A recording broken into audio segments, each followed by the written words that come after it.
지난달 28일 문재인 대통령이 참석한 국군의 날 행사에서 현무-2C 탄도미사일 모습이 드러났다.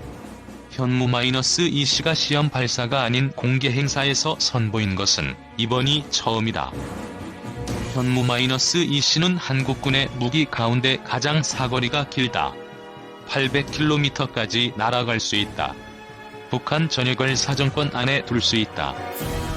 또 원하는 목표를 정확히 타격할 수 있는 능력을 갖췄다. 군 당국은 한동안 현무-2C에 대한 대부분의 내용을 군사기밀로 지정했다.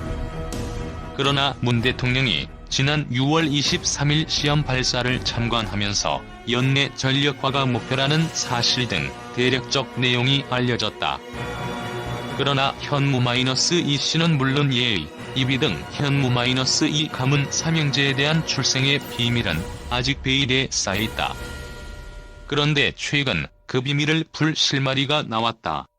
미국의 한 인터넷 사이트에서다. 미국의 퍼싱 미사일 연구 개발자의 모임인 퍼싱 미사일은 냉전이 종식되면서 설계 상태에서 중단된 퍼싱-2 RR에 대한 정보를 공개했다. 이 미사일의 겉모습은 현무-2C와 너무나도 비슷하다. 항공산업 전문지인 에비에이션 위크의 한국통신원 김민석 씨는 탄두부, 날개의 모양이 거의 똑같다. 차량형 이동형 미사일 발사대 크기로 견줘본 미사일의 크기도 별 차이가 없었다고 말했다. 퍼싱은 냉전 당시 미국이 유럽에 배치한 탄도미사일이다. 옛 소련이 탄도미사일을 쏘기 전에 미리 타격하기 위해 만들었다. 핵탄두 탑재도 가능하다. 퍼싱-1은 최대 사거리가 740km였다. 퍼싱-2는 1770km였다. 미국은 1960년대에 생산한 퍼싱-1를 교체하기 위해 퍼싱-2 RR을 설계했다. 사거리는 모스크바에 못 미치는 퍼싱-1 정도로 줄여 옛 소련을 자극하지 않도록 했다.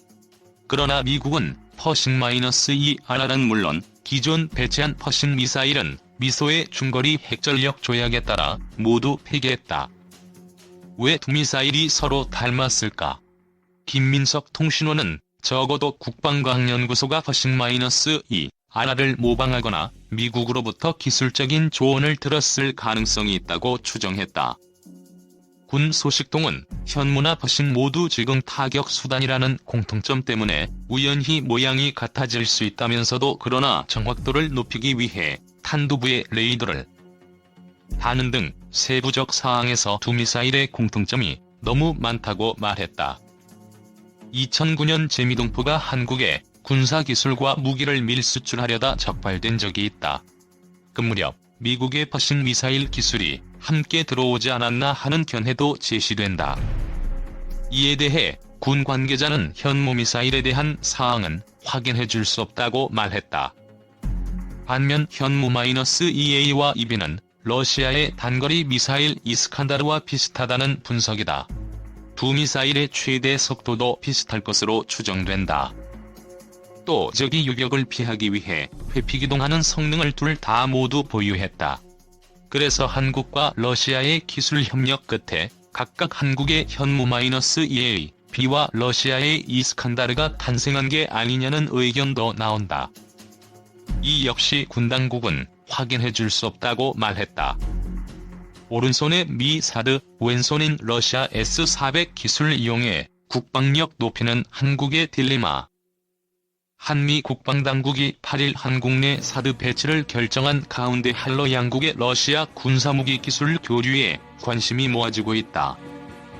특히 한국의 사드 배치가 미국의 글로벌 MD의 연장선이며 동북아 전략균형을 파괴한다며 강경어조로 반대를 표명해온 중국과 러시아의 단호한 입장을 묵살한 것이어서 한국이 오른쪽에는 미국의 사드를, 왼쪽 손에는 러시아의 군사기술을 차용한 잠수함 발사 탄도 미사일을 개발하는 등 국방력을 강화해 나가고 있다는 분석이다. 한미 국방당국이 8일 한국 내 사드 배치를 결정한 가운데 한러 양국의 러시아 군사무기 기술 교류에 관심이 모아지고 있다. 특히 한국의 사드 배치가 미국의 글로벌 MD의 연장선이며 동북아 전략 균형을 파괴한다며 강경어조로 반대를 표명해온 중국과 러시아의 단호한 입장을 묵살한 것이어서 한국이 오른쪽에는 미국의 사드를, 왼쪽 손에는 러시아의 군사 기술을 차용한 잠수함 발사 탄도 미사일을 개발하는 등 국방력을 강화해 나가고 있다는 분석이다. 러시아 관영 언론인 로시스카야 가제타 신문은 지난 6월 한국중앙일보를 인용 조선은 러시아의 지대공 미사일인 S-300을 응용해 SLBM을 만들고 있지만 한국은 러시아 경협 차관 대가로 들여온 S-400에 적용된 콜드런칭 기술을 통해 북한보다 안정적인 기술을 적용 SLBM을 개발하고 있으며 2020년 해군에 인도하는 장보고-3의 배치 이래 SLBM 탑재가 가능할 것이라고 보도했다. 한국, 러시아 군사기술 채용 SLBM 상용화 앞당기나 북한의 미사일 위협을 무력화하기 위해 한국이 개발하고 있는 잠수함 발사 탄도 미사일과 방공 시스템의 핵심 테크놀로지는 최첨단 러시아 기술이다. 한국은 러시아의 최신형 지대공 미사일 시스템인 S-400 트리움프에 탑재된 고급 미사일 기술을 채용하고 있다. 48N6E 장거리 미사일과 9M96 단거리 미사일로 구성된 S-400은 탐지거리가 300km인 L밴드 96L6 목표물 획득 레이더를 갖추고 있으며 탐지거리 300km의 IJA 밴드 그레이브 스톤 목표물 추적 레이더가 장착돼 있는 S-300PMU 시리즈를 업그레이드한 차세대 대공 미사일 시스템이다. 한국은 부분적이기는 하지만 북한의 핵미사일이나 잠수함 탄도 미사일에 대응하기 위해 러시아의 기술을 대규모로 채용하면서 무기 산업을 업그레이드해왔다. 이 가운데 잠수함 발사 탄도 미사일과 한국산 장거리 유격 시스템인 L-3은 러시아 S-400 기술을 바탕으로 개발한 중거리 지대공 미사일인 M3 천궁의 레이더 탐지거리와 미사일 사거리를 늘린 업그레이드형이다.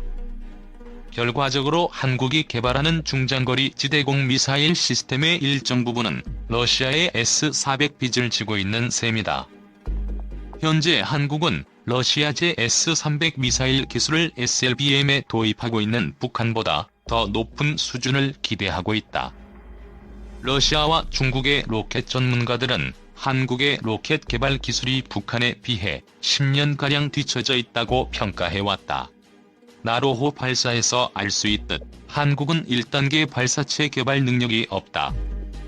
전적으로 과거 소비에트 시절부터 군사 분야에 있어 러시아의 기술에 의존해왔던 북한을 뛰어넘기 위해 한국 역시 러시아의 기술을 이용하고 있는 실정이다. 이는 로시스카야 가제타가 중앙일보를 인용 보도한 대목에서 명백히 드러난다. 한국과학기술정책연구원 이춘근 선임연구원은 북한은 러시아의 지대공 미사일인 S-300을 응용해 SLBM을 만들고 있지만 한국은 러시아 경협 차관 대가로 들여온 S-400에 적용된 콜드론칭 기술을 통해 북한보다 안정적인 기술을 적용한 것으로 안다고 말했다.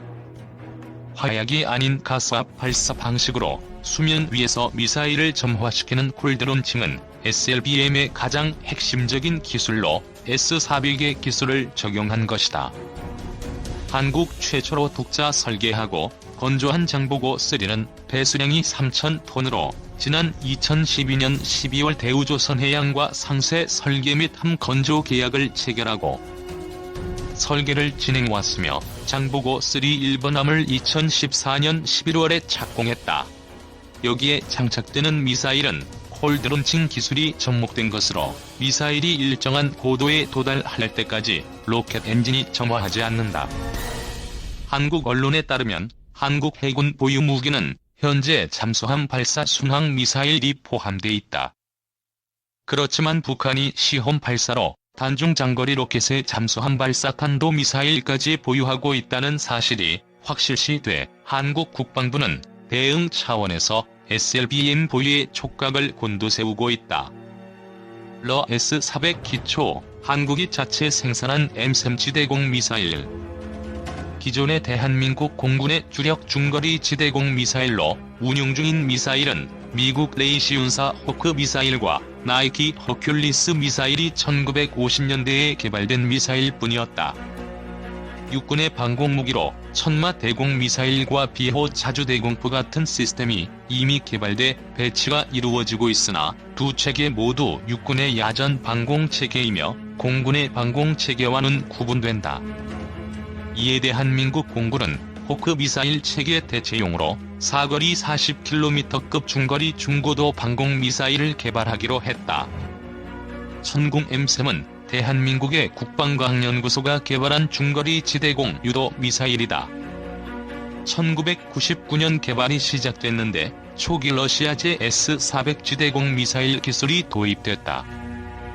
허드슨 연구소의 정치, 군사분석센터 소장은 M3은 S-400 다기능 X밴드 레이더에서 얻은 기밀 정보를 포함해 러시아 방산업체인 알마즈 안테이사 S-400 미사일 기술을 채용했다고 밝혔다. M3은 탄도 미사일과 항공기 모두에 대항하도록 설계돼 있다. 러시아 S-400의 미사일 9M96을 사용하며 초속 5km까지 요격이 가능하다. 북한의 노동 1호를 요격할 수 있는 수치다. 미국의 주요 동맹국인, 동시에 미국제 무기 주요 수입국인 한국이 러시아제 무기를 구매하는 것은 아이러니다. 한국과 러시아의 방위산업 교류는 바로 러시아 경협차관 때문에 이루어진 일이다. 냉전 종식 후 1991년 한국이 러시아와의 경제협력 증진을 위해 러시아 경협차관을 제공했고 당시 산업, 수출입은행 등 국책은행과 9개 시중은행이 참여해 현금 10억 달러와 소비재 4억 7천만 달러를 제공했다. 당초 99년까지 모두 돌려받기로 했으나 러시아 측이 자국 사정으로 상환을 미루는 바람에 제때 회수하지 못했다. 왜냐하면 같은 해 소련이 무너졌기 때문이다. 현금 차관을 상환 못한 러시아는 당시 다량으로 보유하고 있던 T-90형 전차, 보병 전투 차량과 헬리콥터 등 군수품을 대신 한국에 줬다.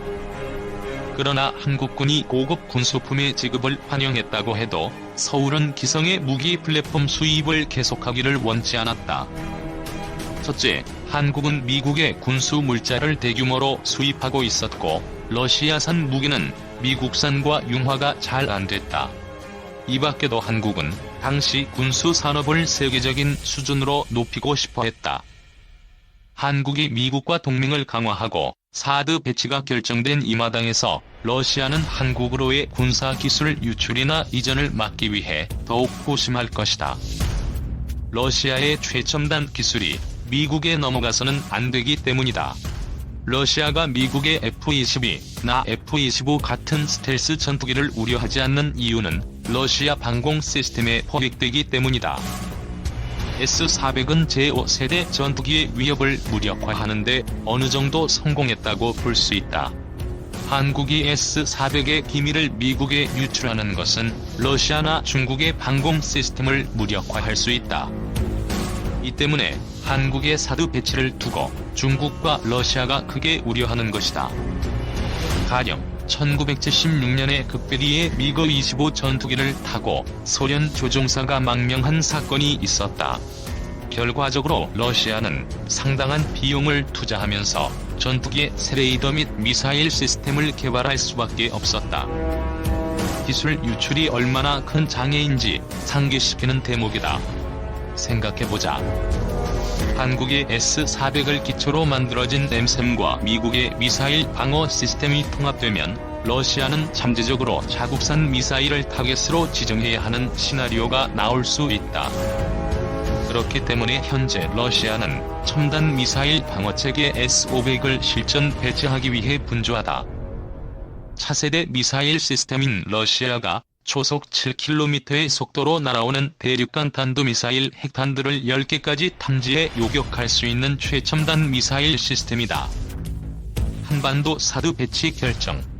결과적으로 한반도 사드 배치가 동아시아 군비 경쟁을 가속화하는 주범이 됐다.